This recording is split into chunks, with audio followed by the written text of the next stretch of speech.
आलमी बैंक ने 2022 के लिए तखमीना आलमी शरह नमू को 1.2% कम करके 2.9% किया। कहा, दुनिया के सभी मुल्कों को कसाद बाजारी से बचने के लिए करनी पड़ेगी जद्दोजहद। आलमी बैंक ने साल 2022-23 के दौरान भारत की शरह नमू 7.5% रहने की जाहिर की उम्मीद। रिजर्व बैंक की मॉनेटरी पॉलिसी कमेटी की मीटिंग आज होगी ख़त्म। गवर्नर शक्तिकांत करेंगे अहम फैसलों का ऐलान। गुज़िश्ता मीटिंग में रेपो रेट 0.40% बढ़ाकर 4.40% किया गया था।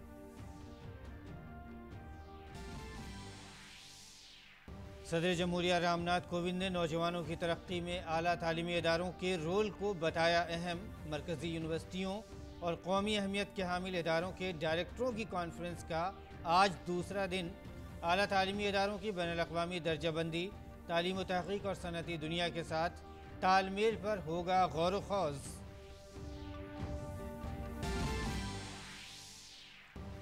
वज़ीर दिफ़ा राजनाथ सिंह 3 रोज़ा दौरे पर पहुँचे वियतनाम। 3 रोज़ा दौरे के दौरान वज़ीर दिफ़ा वियतनाम के आला रहनुमाओं के साथ करेंगे बातचीत। राजनाथ सिंह दोनों मुल्कों के दरमियान दिफ़ाई ताउन का भी लेंगे जायज़ा।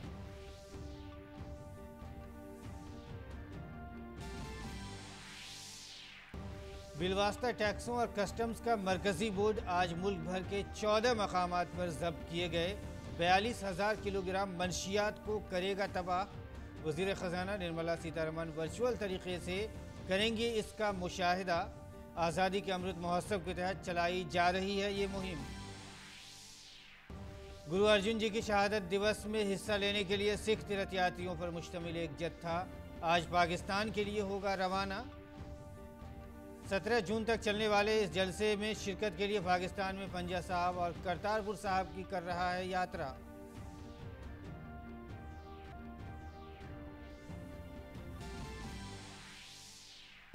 और Tokyo Paralympic champion Avani Lekhara ने पैराशूटिंग आलमी कप में रकम की तारीख। ख़वातीन के 10 metre air rifle standing SH-1 मुकाबले में नए आलमी रिकॉर्ड के साथ जीता सोने का तमगा। जीत के साथ पेरिस ओलंपिक 2024 के लिए किया क्वालिफाई।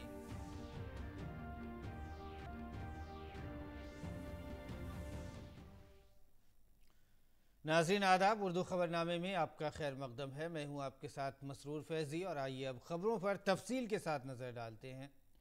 सदर जमहूरिया रामनाथ कोविंद ने नौजवानों की तरक्की में आला तालीमी इदारों के किरदार को अहम करार दिया है। सदर ने मुल्क में तहक़ीक़ और इख्तिरा के कल्चर को फ़रोग़ देने पर जोर दिया।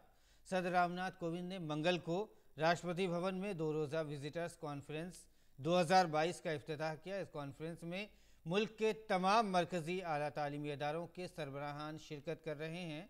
इस मौके पर उन्होंने 6ठे विजिटर्स अवार्ड भी पेश किए। कॉन्फ्रेंस के दूसरे रोज़ आज आला तालीमी इदारों की बैनुल-अक़वामी दर्जाबंदी, तालीम व तहक़ीक़ और सनअत के साथ तालमेल पर बातचीत की जाएगी।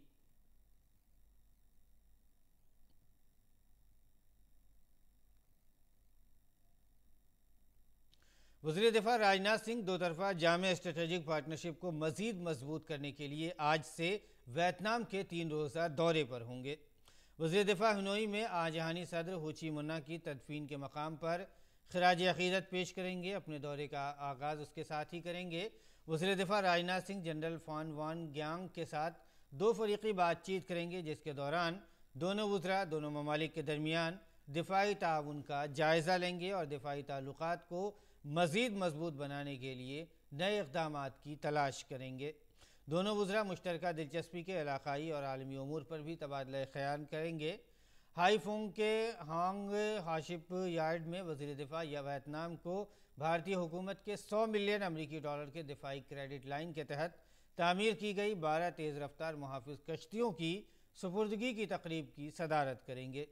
राजनाथ सिंह टेलीकॉम यूनिवर्सिटी, जहाँ भारत सरकार की तरफ से 5 मिलियन अमरीकी डॉलर की मदद से आर्मी सॉफ्टवेयर पार्क कायम किया जा रहा है, समेत निहा ट्रांग में वियतनाम के तरबियती इदारों का भी दौरा करेंगे।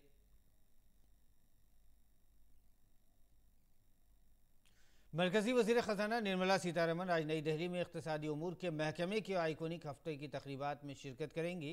इस दौरान central board of direct taxes and customs मुल्क भर में 14 मकामात पर जब्त की गई 42,000 किलोग्राम मनशियात को भी तल्फ करेगा, जिसका वर्चुअल तौर पर वज़ीर ख़जाना निर्मला सीतारमन मुशाहिदा करेंगे। इसके साथ साथ वज़ीर ख़जाना निर्मला सीतारमन आज़ादी के अमृत महोत्सव प्रोग्राम के एक हिस्से के तौर पर तकरीब के दौरान बैरूनी इमदाद याफ्ता मंसूबों पर एक मुख्तसर फिल्म सहयोग से समृद्धि भी रिलीज़ करेंगी।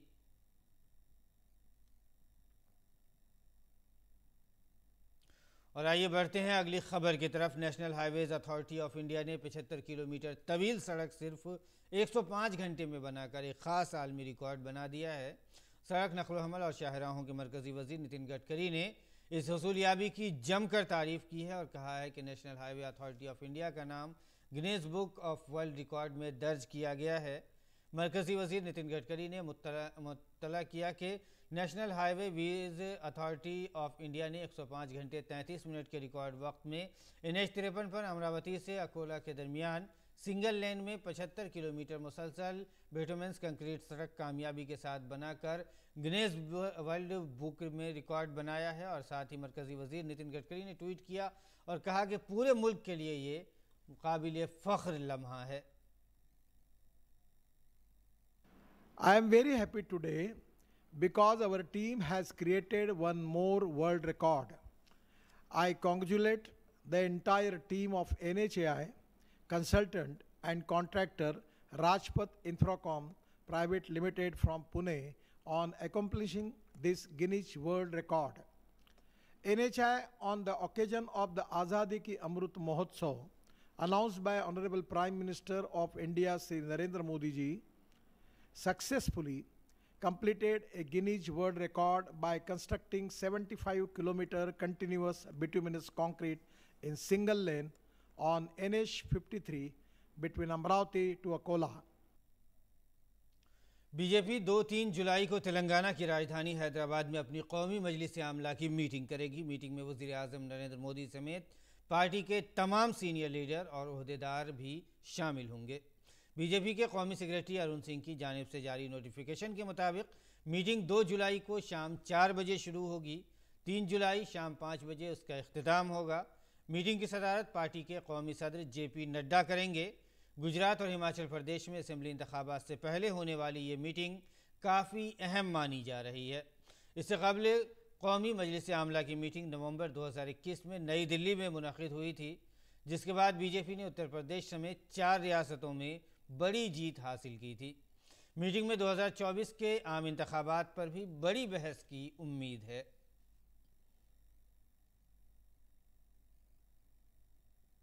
और बढ़ते हैं अगली खबर की तरफ। एक नई सियासत का मुतबादिल पेश करने का दावा करने वाली आम आदमी पार्टी के बड़े लीडर और दिल्ली हुकूमत के बड़े लीडर और दिल्ली हुकूमत में वज़ीर सत्येंद्र जैन के ठिकानों पर हुई ED की छापेमारी में नकदी और सोना मिला है, जो जैन के खिलाफ एक बड़ा सबूत है। इस मसले पर बीजेपी एक बार फिर से अरविंद केजरीवाल पर हमला आवर हो गई है।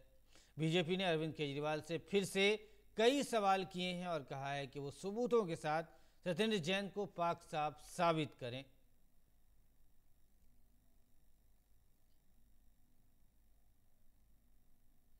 आलमी बैंक ने माली साल 2022-23 के लिए भारत की इक़्तिसादी तरक्की के अंदाजे को कम करके 7.5% कर दिया है। आलमी बैंक ने मंगल को बढ़ते हुए अफरात सर सप्लाई चेन में जमूद और वहाई से खिदमात खपत में समेत रवि को मद्देनज़र रखते हुए रवा माली साल के लिए भारत की इक़्तिसादी तरक्की के अंदाजे को कम करके 7.5% कर दिया है। ये दूसरा मौका है जब आलमी बैंक ने रवा माली साल 2022-23 में भारत के लिए अपने GDP की तरक्की के अंदाजे पर नज़रसानी की है। अप्रैल में बैंक ने इस अंदाजे को 8.7% से कम करके 8% कर दिया था, जिसके बाद अब इसके 7.5% रहने का तखमीना लगाया गया है। साथ ही आलमी बैंक ने आलमी मईशत के ताल्लुक़ से अपने तरक्की के अंदाजे को कम कर दिया है। आलमी बैंक ने इस साल इक़्तिसादी तरक्की की शरह 2.9% रहने की पेशगोई की है।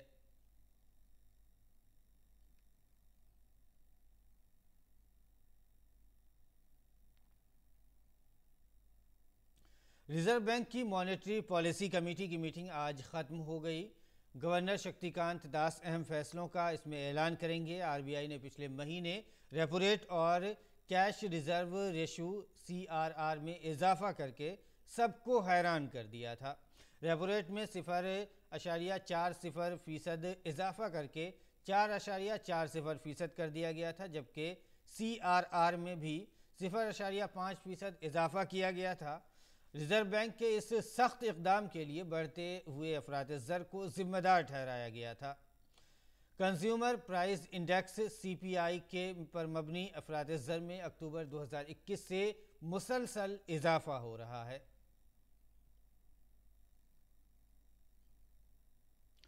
गुरु अर्जुन जी के शहादत दिवस पर हिस्सा लेने के लिए 160 से ज़्यादा सिख यात्रियों का एक जत्था आज से पाकिस्तान का दौरा करेगा। सफ़र के दौरान अक़ीदतमंद पंजा साहब, ननकाना साहब और करतारपुर साहब जाएंगे। ज़ायरीन आज पाकिस्तान में दाखिल होंगे और 17 जून को ये वापस भारत आएंगे। दिल्ली के मगरबी ज़िला में पंजाबी बाग वेस्ट मेट्रो स्टेशन की हिफाजत में तैनात central industrial security force CISF के अहलकारों ने एक मुसाफिर को 2 करोड़ 70 लाख रुपए की गैर मुल्की करेंसी के साथ गिरफ्तार किया है। मुसाफिर की शनाख्त केराड़ी सुलेमान नगर के रहने वाले गोविंद लांबा के तौर पर हुई है। CISF ने मौसूला इत्तला के मुताबिक जांच में पता चला कि गोविंद लांबा ग्रेटर कैलाश पार्ट 2 में वाक़े थॉमस कुक में असिस्टेंट मैनेजर के तौर पर काम कर रहा था। उसने बताया कि वो गैर मुल्की करेंसी को बदलने के लिए लेकर जा रहा था। उसके बाद CISF ने दिल्ली मेट्रो रेल इंतज़ामिया और ED को इसकी इत्तला दी है। ईरान के वज़ीर ख़ारजा डॉक्टर हुसैन अमीर अब्दुल्लाहियान का भारत में गर्मजोशी से इस्तकबाल किया गया। भारत के सहरोज़ा दौरे पर आए ईरानी वज़ीर ख़ारजा की आज भारतीय वज़ीर ख़ारजा S जयशंकर से मुलाकात होगी। ईरानी वज़ीर ख़ारजा दिल्ली के अलावा मुंबई और हैदराबाद भी जाएंगे। 10 जून की रात को वो वापस ईरान लौट जाएंगे। ख्याल रहे कि ईरान के वज़ीर ख़ारजा बाहमी रवाबित को मज़ीद गहरा करने के मकसद से भारत के सहरोज़ा दौरे पर आए हैं।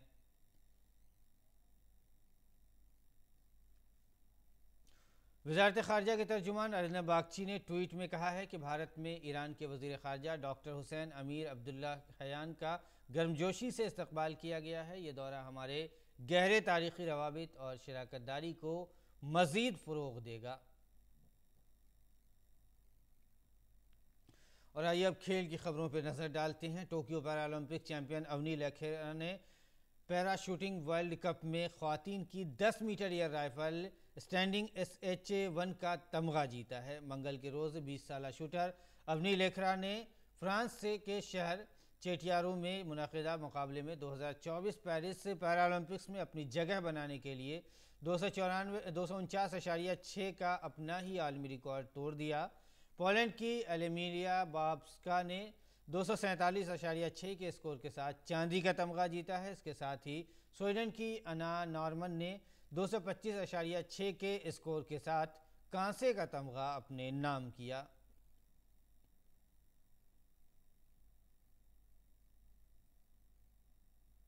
और खेलो इंडिया यूथ गेम्स के चौथे दिन नौजवान खिलाड़ियों की बेहतरीन कारकर्दगी देखने को मिली। मंगल के दिन खेले गए मुख्तलिफ मुकाबलों में महाराष्ट्र के खिलाड़ियों ने बाजी मारते हुए पहले नंबर पर ही अपनी जगह बना ली है। मंगल को देर रात जारी पॉइंट टेबल में महाराष्ट्र सोने के 24 तमगों के साथ पहले मकाम पर रहा।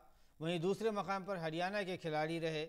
महाराष्ट्र के साथ सख्त मुकाबले के दरमियान हरियाणा के खिलाड़ियों ने अब तक सोने के 23 तमगों समेत कुल 73 तमगे जीते हैं।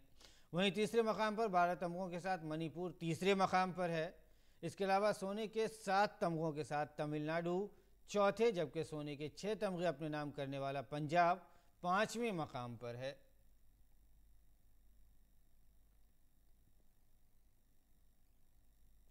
बलजीत कौर एक माह से भी कम वक्त में 8000 मीटर की बुलंदी वाली 5 पहाड़ी चोटियों को सर करने वाली पहली भारतीय कोहे पैमा बन गई हैं।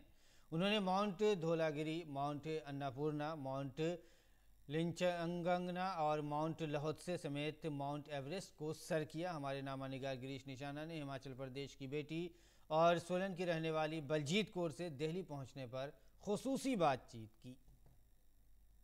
एनसीसी की पूर्व छात्रा कैडेट और हिमाचल की बेटी ने 1 महीने में 8000 मीटर से ऊंची 5 चोटियों को फतह किया। क्या राज रहा इसका, बात करते हैं बलजीत कौर से। बलजीत, कैसा रहा आपका ये 1 महीने का? फर्स्ट ऑफ ऑल जय हिंद। एंड मेरा एक्सपीरियंस बहुत अच्छा था। एंड मैंने सोच के रखा था पहले से कि अगर मैं एवरेस्ट करूँगी दोबारा से तो फिर कुछ अलग करूँगी, खाली एवरेस्ट नहीं करूँगी ऐसा। तो ये पहले से ही मैंने सोच के रखा था 2016 से, जब मेरा एवरेस्ट नहीं हो पाया था उस टाइम सबमिट। तो उस टाइम से ही मैंने तैयारी शुरू कर दी थी। तो इसी का एक ही राज है, वो था कि hard work, hard work, hard work.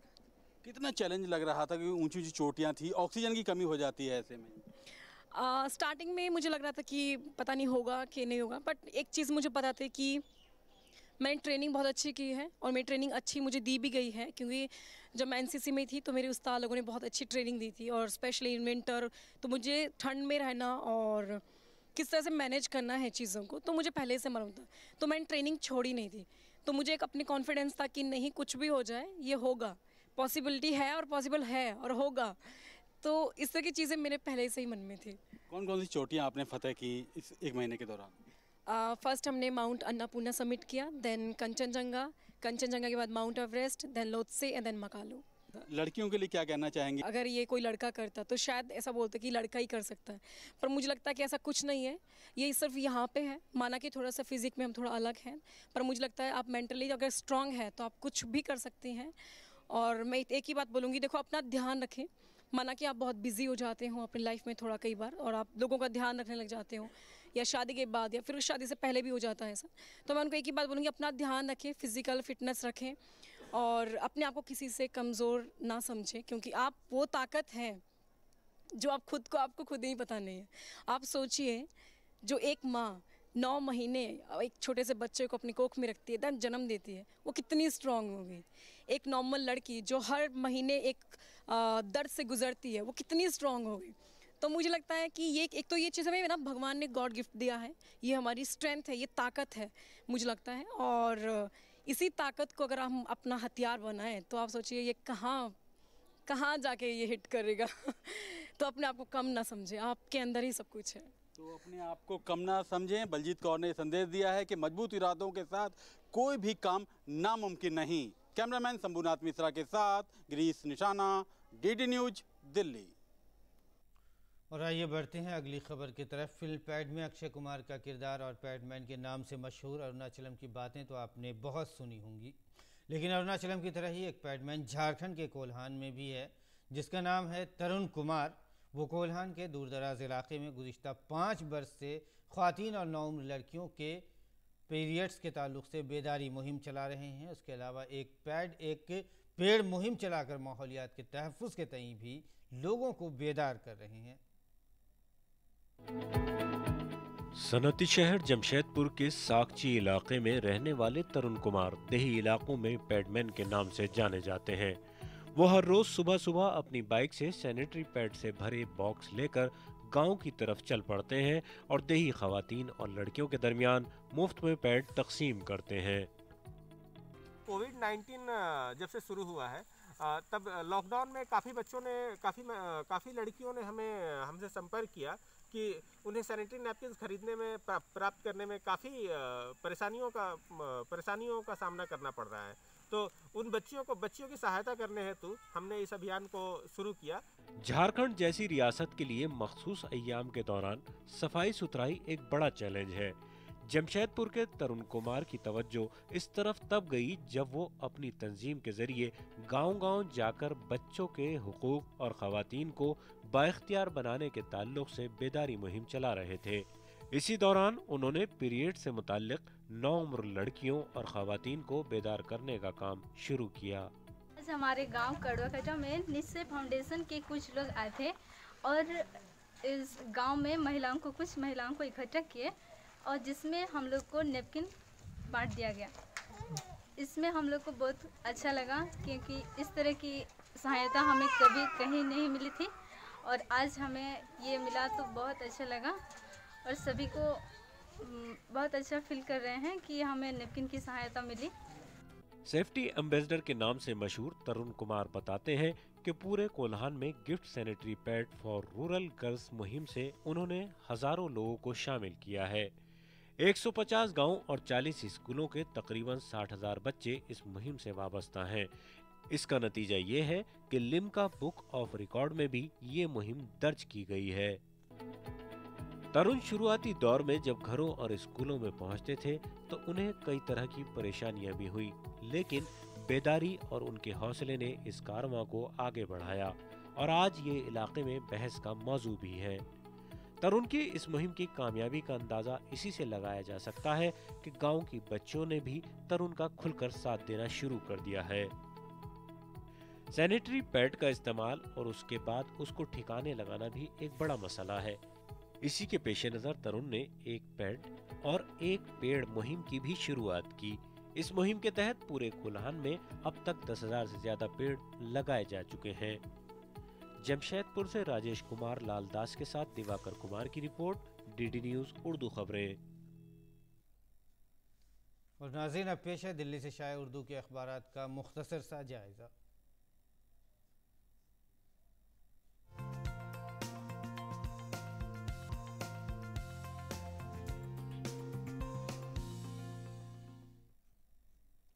आइए अखबारात के जायजे में सबसे पहले नज़र डालते हैं रोज़नामा राष्ट्रीय सहारा की अहम सुर्खियों पर। पहली अहम सुर्खी है, ग़िज़ाइयत और कौम की तरक्की का गहरा ताल्लुक़, खुशहाल हिंदुस्तान के लिए सेहत ज़रूरी।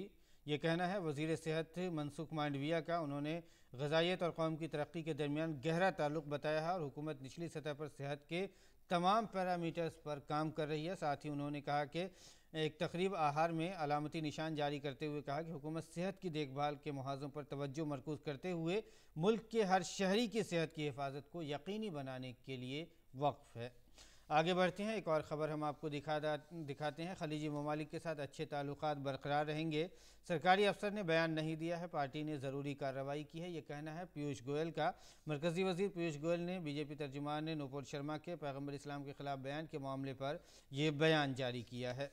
आगे बढ़ते हैं, एक और ख़बर हम आपको दिखा देते हैं। रोज़नामा राष्ट्रीय सहारा की है, तौहीन मज़हब से मुताल्लिक़ कानून को मज़ीद सख्त बनाया जाए। मौलाना अबुल कासिम नोमानी ने ये बातें कही है। मजहबी एहतराम के तहफ़्फ़ुज़ के लिए दारुल उलूम देवबंद की तरफ से सख्त कानून साजी का मुतालबा किया गया है। आगे बढ़ते हैं, एक और ख़बर हम आपको दिखा देते हैं। राष्ट्रीय सहारा की आलमी ख़बरों की अगर बात करें तो दहशतगर्दों की माली मुआवनत करने वालों की नई फहरिस्त जारी की गई है। सऊदी रियासती सलामती के इदारे ने 13 अफराद और 3 इदारों को दहशतगर्द तंजीमों के ज़ुमरे में शामिल किया है।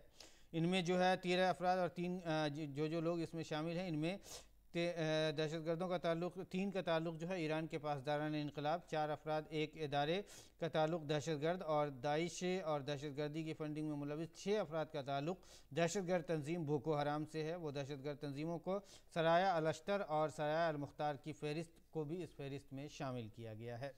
आगे बढ़ते हैं, एक और अहम खबर आलमी सफ़े की है। शाहिर मक्का प्रोजेक्ट से मुस्तफ़ीद होने वाला पहला बांग्लादेशी आज़मीन हज का काफ़िला सऊदी अरब पहुँच गया है। सऊदी अरब की तरफ से दुनिया के मुख्तलिफ मुसलमान ममालिक के आज़मीन हज के लिए शुरू किए गए रोड टू मक्का के इक़दाम के तहत बांग्लादेश से पहला काफ़िला गुज़िश्ता रोज़ ममलिकत सऊदी अरबिया पहुँचा हज के सिलसिले में। और आगे बढ़ते हैं, रोज़नामा हमारा समाज की अगर अहम सुर्खियों की बात करें तो एक अहम खबर शाये की गई है। सिंधिया ने मुल्क की पहली कौमी फ़िज़ाई स्पोर्ट्स पॉलिसी जारी की। फ़िज़ाई खेलों के इनेकाद और तरबियत के लिए निजी इदारे मुल्क में मुख्तलिफ मकामात पर मौजूद हैं, ज्योतिराव आदित्य सिंधिया ने कहा है। और साथ ही उन्होंने कहा कि मुख्तलिफ मकामात पर फ़िज़ाई क्लस्टर समेत 11 किस्म के हवाई खेलों के लिए एक मुकम्मल माहौलियाती निज़ाम बनाने का इंतज़ाम किया गया है। इससे मुल्क में सियाहत, सफ़र, मैन्युफैक्चरिंग और बुनियादी ढांचे की तरक्की को मज़ीद तक़वियत मिलेगी। एक और ख़बर हमारा समाज की, मरकज़ व जम्मू कश्मीर सरकारी इदारों से सरकार रवादारी से अस्करियत पसंदी को जड़ से उखाड़ फेंकने के लिए पुरज़्म है। शिद्दत पसंदगी, अलाहिदगी पसंदगी और बैरून मुल्क में फ़ंडिंग पर कंट्रोल किया गया है। बाकी मानदा हिस्से से भी सिक्योरिटी एजेंसियाँ निमट लेंगी, ये कहना है वज़ीर दाखिला अमित शाह का। आगे बढ़ते हैं, एक और ख़बर हम आपको दिखाते हैं जो रोज़नामा सहाफ़त के आलमी सफ़े की सुर्खी है। बोरिस जॉनसन के ख़िलाफ़ तहरीक अदम एतमाद नाकाम, बरतानवी वज़ीर आज़म कुर्सी बचाने में कामयाब मगर कमज़ोर वज़ीर आज़म के तौर पर मुस्तक़बिल पर खड़े हो गए उनके सवालात। एक और ख़बर हम आपको इसी अखबार की आलमी सफ़े की दिखा देते हैं। इराक़ में दरियाए दजला के खुश्क होने पर 3400 साल पुराना शहर नमूदार हुआ है। उस ज़माने में दरियाए दजला और फ़ुरात के जनूब में मैतानी सल्तनत कायम थी, ये माहिरीन का आसार क़दीमा का कहना है। तो नाज़रीन, ये था दिल्ली से शाये उर्दू के अखबारात का मुख्तसर सा जायज़ा, और आइए अब जान लेते हैं मुल्क के मौसम का क्या है मिजाज।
और नाज़रीन, उर्दू ख़बरों में अभी इतना ही, लेकिन जाने से पहले आपको छोड़े जाते हैं प्री हिस्पैनिक माया तहज़ीब की सक़ाफ़ती अलामात के साथ। आप इनका लुत्फ़ उठाएँ और हमें दें इजाज़त। आदाब।